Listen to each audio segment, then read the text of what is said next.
Olá, boa noite. Uma mulher morreu após ser atingida por um caminhão na rodovia do Contorno, em Cariacica. O acidente aconteceu agora há pouco. Quem tem os detalhes ao vivo para a gente é o repórter Vitor Zucolotti.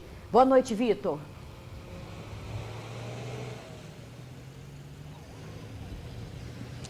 Isabela, boa noite para você, boa noite a todos que nos acompanham. Pois é, essa situação aconteceu por volta de 5h40 da tarde aqui na rodovia do Contorno, na altura do bairro Nova Brasília, que fica aqui em Cariacica. Infelizmente, essa mulher, ela estava numa motocicleta, tinha um outro motociclista e os dois acabaram se chocando. Ela perdeu o equilíbrio, caiu e nisso, esse caminhão que está aqui atrás de mim, esse caminhão aqui, ó, o Diego está mostrando, acabou passando por cima dessa motociclista que infelizmente não resistiu. Ela foi atingida principalmente na região do tronco e da cabeça. Ainda não há muitos detalhes sobre esse caso, até porque esse acidente aconteceu agora há pouco, né, aqui na rodovia do Contorno. O que a gente vê é um congestionamento muito extenso do Contorno para quem vem da Serra, optando pela rodovia do Contorno, passando aqui por Cariacica. Então essas são as informações preliminares que a gente tem, ainda não há a idade, né, nem o nome dessa motociclista que infelizmente não resistiu a esse acidente muito trágico. Isabela, a gente infelizmente começa o jornal com essa notícia triste e amanhã no TN1 a gente tem todas as informações completinha do que ocasionou esse acidente infelizmente fatal. Eu volto com você aí no estúdio, Isabela. Obrigada, Vitor, pelas informações. A gente fala agora da ex-capa de revista masculina presa em Vitória, que ficou nua na recepção do hotel no momento em que foi detida. Ela era procurada pela Justiça do Distrito Federal, acusada de envolvimento com o tráfico de drogas. Estava no Espírito Santo para fazer um ensaio fotográfico. As câmeras de segurança do hotel registraram o momento em que Flávia Tamayo chega ao local às 11h45 da noite. Em seguida, um homem com camisa de time se aproxima e entra no prédio praticamente junto com ela. Ele é o delegado da Polícia Civil Capixaba, Rafael da Rocha Correia. Na recepção, o delegado se identifica, faz a abordagem e dá a voz de prisão para ela. Após o momento que nós demonstramos para ela que ela realmente deveria se dirigir para a sede da primeira delegacia regional, foi aí que ela percebeu que realmente não tinha mais saída, que ela estava presa. Então, nesse momento, num lapso psicológico dela, ela levantou o vestido que ela estava usando, ela não estava usando calcinha, ela levantou o vestido até a altura dos seios e começou a gritar e se debater no saguão do hotel. Nós conseguimos imobilizá-la com a ajuda de uma policial do sexo feminino. Flávia levava uma vida de glamour, luxo e ostentação. Com 22 anos, conquistou fama internacional ao ser capa de revistas masculinas no Brasil e na Europa. Atualmente, trabalhava como acompanhante de luxo e ficou conhecida no ramo da prostituição como Pamela Pantera. Mas toda essa vida de fama chegou ao fim aqui na capital do Espírito Santo. Flávia estava em Vitória para realizar compromissos profissionais, mas já vinha sendo investigada pela Polícia Civil de Brasília por fazer parte de uma organização criminosa formada por garotas de programa. Elas atuavam na comercialização de drogas para clientes com alto poder aquisitivo. Entre os entorpecentes vendidos pelo bando estaria cocaína e droga sintética. A modelo aproveitou a vinda ao Espírito Santo para fazer um ensaio fotográfico. O profissional seria um capixaba bastante conhecido. Ela entrou em contato com ele por telefone e escolheu o motel onde as fotos foram tiradas. O ensaio começou no final da tarde de ontem e durou 4 horas. Até uma serpente foi utilizada nas fotos, segundo o profissional capixaba, com a autorização de uma bióloga. O levantamento preliminar foi realizado pela Polícia Civil do Distrito Federal, que é responsável pelas investigações. A partir do momento que eles tiveram a informação de que essa pessoa estava em solo capixaba e em nossa capital, foi realizado contato comigo e nós começamos a fazer os primeiros levantamentos. E assim que nós descobrimos que ela poderia estar em um hotel da orla da praia de Cambori, nós passamos a realizar levantamentos. E após cerca de 8 a 9 horas de diligências e campanas, nós conseguimos localizar e realizar o cumprimento do mandado de prisão preventiva contra essa cidadã. Foi uma interação entre a Polícia Civil do Distrito Federal com a Polícia Civil do Estado do Espírito Santo. As polícias civis hoje, elas se falam, elas trocam informações. Flávia foi conduzida para a primeira delegacia regional de Vitória. Com ela foi apreendida pequena quantidade de droga para consumo próprio e dinheiro. Ela foi autuada e já está no presídio. A detida foi levada para o presídio feminino de Cariacica. A gente muda de assunto agora para atualizar os números da pandemia do coronavírus aqui no estado. Acompanhe comigo aqui na tela no painel Covid. O Espírito Santo tem hoje 72.605 casos confirmados, 2.280 mortes. Isso em quase 5 meses de pandemia. De ontem para hoje, gente, 24 pessoas perderam a vida e foram confirmados 902 novos casos. O número de casos também o número de curados também foi atualizado, são 51.300. E aí temos um dado importante. De ontem para hoje foram 1.194 pessoas curadas em 24 horas, ou seja, o dado de curados é maior que o de contaminados hoje no Espírito Santo. A gente destaca agora os municípios. Vila Velha continua liderando o ranking de municípios, tem 11.145 casos, 373 óbitos, mas Vitória subiu para o segundo lugar. Geralmente era Serra que ficava aqui em segundo lugar no ranking de casos.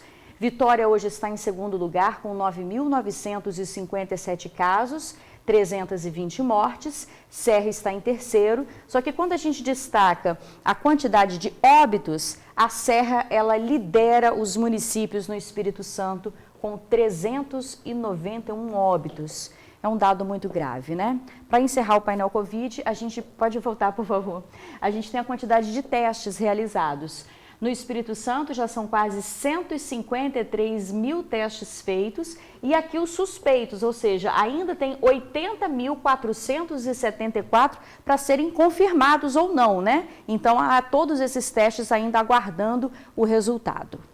Olha, na Serra, diversos profissionais que estão atuando durante a pandemia com o público vão passar por testes. Além de profissionais da saúde, né? Os guardas municipais, assistentes sociais, também vão fazer o exame. O mutirão vai atender um total de 4.000 pessoas. O Luiz aproveitou a pausa no trabalho e veio fazer a testagem rápida. É sempre importante, né? Porque a gente está no dia a dia e na linha de frente, a gente está sempre nas unidades, sempre em contato com pessoas contaminadas. Então é muito importante a gente estar fazendo o exame. Luiz está na linha de frente. Ele é gerente de manutenção da Secretaria de Saúde da Serra e percorre unidades de saúde do município todos os dias. Por isso, foi testado no mutirão. Deu negativo então, Luiz? Deu negativo. E agora? Agora é continuar me cuidando. Assim como ele, outros 4.000 profissionais, entre eles os da saúde, serão testados essa semana no município. O guarda municipal, alguns fiscais, assistente social, distribuindo cesta básica para a população. Então, assim, tem toda uma turma, além da saúde, dos médicos, dos enfermeiros, dos técnicos, que estão também na linha de frente. A gente fez questão que sejam todos testados para a gente fazer realmente um ensaio epidemiológico, um estudo epidemiológico, para a gente entender o que a nossa população, que está cuidando da população, está no momento. Em relação aos profissionais de saúde aqui da Serra, até o momento, de acordo com o painel Covid, pelo menos 1.400 pessoas testaram positivo para o novo coronavírus desde o início da pandemia e pelo menos 3, infelizmente, perderam a vida. O objetivo é traçar estratégias mais eficazes de segurança para aqueles que estão na linha de frente. Ver quem já pegou, quem já está com algum tipo de proteção e principalmente os que realmente são frente da frente, né, que estão lá tratando o doente, seja que estágio for. Olha, para fazer o exame é necessário aguardar o contato da Secretaria de Saúde da Serra. A seguir, você confere aqui no TN2, procurados os criminosos que atiraram em um professor durante uma tentativa de assalto em Cariacica. Agora imagens ao vivo para você do trânsito ali na reta do aeroporto, a gente já volta. Moradores do bairro Dom Bosco, em Cariacica, relatam que convivem com medo. Ontem à noite, um professor de academia foi baleado numa tentativa de assalto. Quem mora no bairro afirma que esse não é um caso isolado. O vídeo mostra a médica veterinária que chegava para malhar sofrendo uma tentativa de assalto. Os bandidos correm em direção a ela e o professor da academia que tenta ajudá-la é baleado pelo assaltante. Eu ouvi os gritos. Aí nós fomos olhar, era a aluna da academia que estava chegando. Eles queriam a chave do carro, ela se assustou, correu em direção à academia. Aí o dono da academia, que é o professor, se aproximou para socorrer. Foi aí que eles efetivaram os tiros e correram em direção à BR. O crime aconteceu na noite desta segunda-feira aqui no bairro Dom Bosco, em Cariacica. A Polícia Civil esteve aqui na região para investigar o caso na tarde de hoje. O problema é que crimes assim estão acontecendo com frequência no município e a população vive com medo, trancada dentro de casa. A gente fica meio que um vigiando o outro, ajudando a vigiar. Essa rua é uma rua de movimento e mesmo assim acontece com frequência esses tipos de assaltos, entendeu? E não é só carro não, tá? Furtos também, entendeu? Então assim, tá muito perigoso. E a gente vive assim sobre a ameaça. A segurança aqui é precária, é uma situação triste, que a gente vai na delegacia, presta queixa, mas esse bairro aqui, eu não sei pela localização dele se é assim, mas parece que é uma rota que devido aqui atrás é uma boca de fumo. Os moradores têm medo de se identificar, uma vez que crimes graves acontecem há anos em Dom Bosco. Um desses moradores era amigo do engenheiro civil Vitor Toniato, que foi assassinado em 2017 ao reagir a uma tentativa de assalto. O jovem tentava ajudar o tio que estava guardando o carro na garagem e acabou levando um tiro no peito. A família de Vitor deixou o bairro. A família foi embora do bairro, filhas dele que moravam aqui no bairro também, que é irmã do Vitor, já foram tudo embora também e ninguém quer ficar aqui mais. No mês de julho já são 3 casos graves registrados em Cariacica. Um vigilante foi baleado ao reagir a um assalto em Porto de Cariacica no último dia 16. Em Jardim América, a casa de um aposentado foi invadida por 2 criminosos. Uma mulher dava cobertura ao lado de fora. O crime aconteceu no dia 9. Quem vive nesses bairros reclama do policiamento. Está faltando aqui realmente no nosso bairro é policiamento. Inclusive já vou mudar também ano que vem agora, vou mudar daqui porque tá insuportável, não tá dando para morar aqui nesse bairro. Olha, a Polícia Militar diz que faz a sua parte por meio do policiamento ostensivo, além de diferentes ações na região para combater todo tipo de crime. No entanto, a redução no índice de violência não cabe somente à PM, mas sim a diversos órgãos envolvidos na questão da segurança pública. Com relação ao crime de tentativa de latrocínio, a Polícia Civil segue investigando o caso. Denúncias para identificar os suspeitos podem ser feitas ao 181. Não precisa se identificar. Uma carga de cerveja sem nota fiscal foi apreendida pela Polícia Rodoviária Federal no norte do estado. Mais de 1.500 engradados foram apreendidos na BR-101 em Linhares. Ao todo, cerca de 18 mil litros de cerveja. Agentes faziam uma fiscalização na rodovia quando abordaram a carreta que transportava a carga. O condutor disse que veio de Salvador, na Bahia, com destino à Vitória. Olha, a carga já foi entregue à fiscalização da Receita Estadual. Por causa da pandemia do novo coronavírus, muita gente tem trocado o transporte público pelas bicicletas, mas é preciso tomar muito cuidado para o risco de acidentes. Hoje cedo, um cinegrafista morreu após ser atingido por um carro. O para-brisas do carro ficou destruído com a força do impacto. No chão, a marca da frenagem por quase 50 metros. Era por volta das 5h30 da manhã quando o veículo atingiu em cheio um ciclista que atravessava a Reta da Penha em Vitória. Ricardo Duque, de 50 anos, morreu na hora. Primeira coisa que a gente fez, assim que o carro parou, porque a gente ficou com receio, do carro ele parar no meio da pista e vir outro carro e acontecer um acidente, a gente saiu imediato e foi lá prestar socorro à vítima. Só que a gente sabe que não pode encostar na pessoa e tal, então a primeira coisa que a gente fez foi pegar o telefone e ligar para o SAMU e ligar para a polícia para vir cá, ajudar. Ricardo trabalhava como cinegrafista e seguia para o trabalho em uma igreja evangélica em frente ao local do acidente. O corpo dele foi levado para o DML de Vitória. No carro estavam amigos que seguiam para a Barra do Jucu, em Vila Velha. A gente saiu da Serra por volta de 5h10 e aí por volta de 5h30, quando a gente acabou de descer aquela ponte ali que sai da UFES, que a gente desceu ela. Aí, próximo ao semáforo, ali onde tem aquelas moitas, esse rapaz apareceu no meio dessa moita, na distância de uns 5 metros da gente. O condutor, que é dono de um bar e tem 29 anos, permaneceu no local do acidente. Ele fez o teste do bafômetro e foi conduzido até a delegacia para prestar esclarecimentos. O teste feito pelo condutor do veículo testou uma quantidade de 0,10 miligramas por litro de sangue. significa que isso é uma infração de trânsito por embriaguez. O valor registrado no bafômetro está abaixo do máximo permitido por lei, que é de 0,34. Por isso, o comerciante foi liberado. Mesmo assim, o caso continua sendo investigado para saber quem foi o responsável pelo acidente. Os amigos do condutor negam que o carro estivesse em alta velocidade.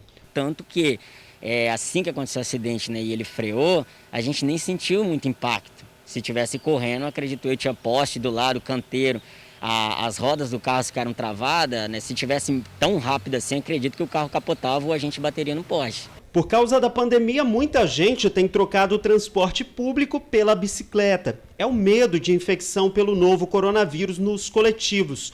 Um levantamento da Associação Brasileira do Setor apontou aumento de 50% nas vendas nos últimos meses. A maior alta foi registrada em maio, quando o setor atingiu a marca de 70%. A gente tem visto aí, acompanhado um crescimento absurdo nas vendas, números que a gente jamais viu em épocas comuns, convencionais. Numa época dessa, a gente está vendo números assim absurdos de serviço prestado nas lojas, as pessoas tirando de fato as bicicletas da garagem. Para evitar acidentes como o que tirou a vida do cinegrafista Ricardo Duque, a recomendação das autoridades é uma só: respeito. O Código de Trânsito, ele prevê uma certa proteção ao condutor de bicicleta, assim como ao pedestre. O Código de Trânsito fala que os condutores de veículos maiores devem cuidar e zelar pela segurança dos menores. Inclusive o ciclista é, obviamente, um menor. Só que o Código de Trânsito também prevê que, onde não há as vias públicas, onde não há ciclovia ou ciclofaixa, o condutor da bicicleta pode transitar ao lado direito da via pública, quer dizer, ao lado direito, seguindo o mesmo fluxo, mesma via, não pode vir na contramão. O caso agora passa a ser apurado pela Delegacia de Delitos de Trânsito. Nós vamos para um rápido intervalo, na volta a gente fala de boas ações no tratamento da Covid-19. Agora imagens para você ao vivo ali na Reta da Penha, nós já voltamos. Hoje a região metropolitana concentra a maior parte das internações de Covid-19 no estado. São mais de 720 pacientes em enfermaria e UTI, segundo o painel Covid. Para aliviar essa rotina de internação, profissionais da saúde de um hospital aqui de Vitória levaram um pouco mais de alegria para os pacientes. Os enfermeiros percorreram os corredores com instrumentos musicais, cantando músicas MPB e gospel para pacientes que estão isolados. Segundo a gerente de enfermagem, a música ajuda na recuperação dos pacientes e faz parte do projeto Musicoterapia, uma forma de humanizar o tratamento. As ações acontecem 3 vezes por semana em corredores dos quartos e também da UTI. A gente encerra deixando um trechinho para você acompanhar essa bonita ação. Desejamos uma boa noite e até amanhã. Vamos ver. E assim ser amigos contigo em todas as situações.